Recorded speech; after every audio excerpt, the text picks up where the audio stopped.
There's nothing more comforting than the cozy aroma of a delicious homemade banana bread. It's like a warm hug on a chilly day.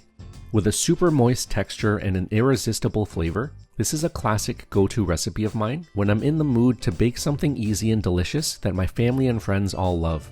It's great because you can enjoy this any time of the day, whether as a quick, nourishing breakfast, as a midday snack, or as a healthy dessert. It's also a perfect way to use up those overripe bananas just sitting on your kitchen counter. There are a ton of banana bread recipes out there, but today I'll show you how I like to make mine. I've spent a lot of time perfecting my recipe to make this not only delicious, but also nutritious. I'll also talk about a few simple ingredient choices I've made to make this banana bread recipe healthier than a lot of the other recipes out there. Let's get started. First, let's combine our dry ingredients into a large bowl.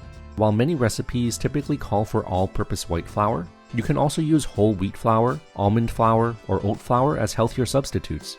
You can typically substitute these at a 1-to-1 ratio by weight. A key tip here is to always make sure you're measuring flour properly. I recommend measuring by weight using a kitchen scale for the most accurate results. Or if you don't have a scale, you can spoon the flour into a measuring cup and then level it off with a knife. Just make sure you don't scoop the flour right out of the bag into a measuring cup because it packs together so easily and will give you inaccurate quantities. For this recipe, I'll be using oat flour. You can either buy this pre-packaged from the store like this, or simply grind up rolled oats in a blender until it turns into a fine powder like this. Let's add 1.5 cups of oat flour to our bowl. Let's then add 1 teaspoon of baking powder and 1 teaspoon of baking soda for leavening and to achieve a fluffy texture. To that, let's add 1 teaspoon of ground cinnamon and 1/4 teaspoon of salt to make our flavors pop. Give these dry ingredients a good thorough mix.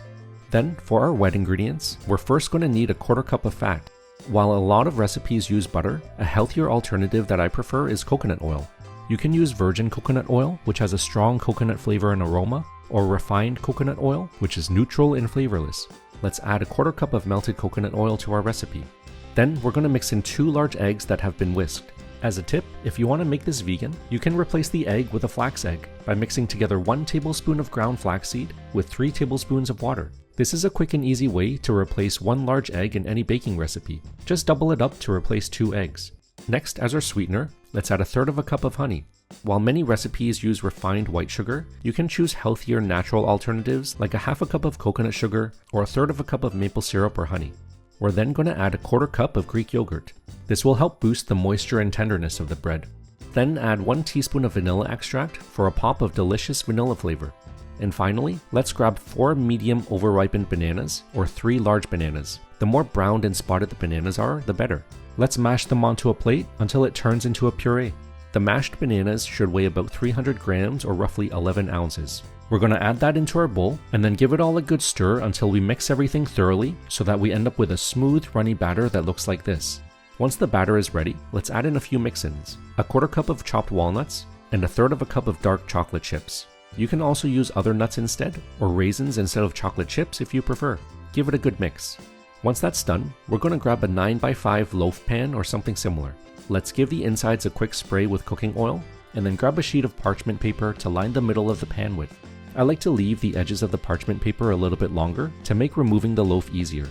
Let's then pour our batter into the loaf pan, and then I'm going to sprinkle some extra chopped walnuts and chocolate chips right on top. We're then going to preheat our oven at 350 degrees Fahrenheit. When it's ready, let's place our loaf pan inside to bake for 50 to 55 minutes. Keep in mind that all ovens are different, so cooking times may vary.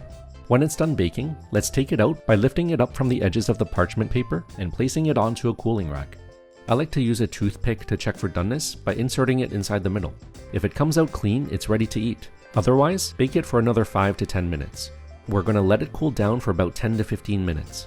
When you cut into it, the banana bread should be nicely browned and slightly crispy on the outside, and soft, moist, and tender on the inside. The chopped nuts and chocolate chips will be nicely distributed throughout the bread, so you can get a little taste in each bite. And when you rip it apart, you can see just how soft, fluffy, and spongy it is.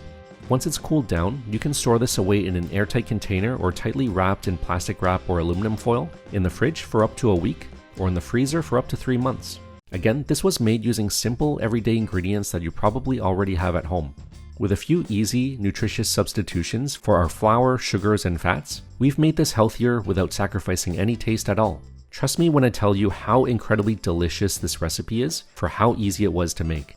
It's a recipe that you can feel good about feeding your kids, your families, and enjoying for yourselves, whether for a quick, nourishing breakfast, as a midday snack, or as a healthy dessert. If you decide to give this a try, I'd love to hear what you think. Until next time, thanks for watching. If you'd like to watch more, click here for another video. And if you enjoy my content, I'd really appreciate if you leave a like, comment, and subscribe to my channel. Thanks for watching.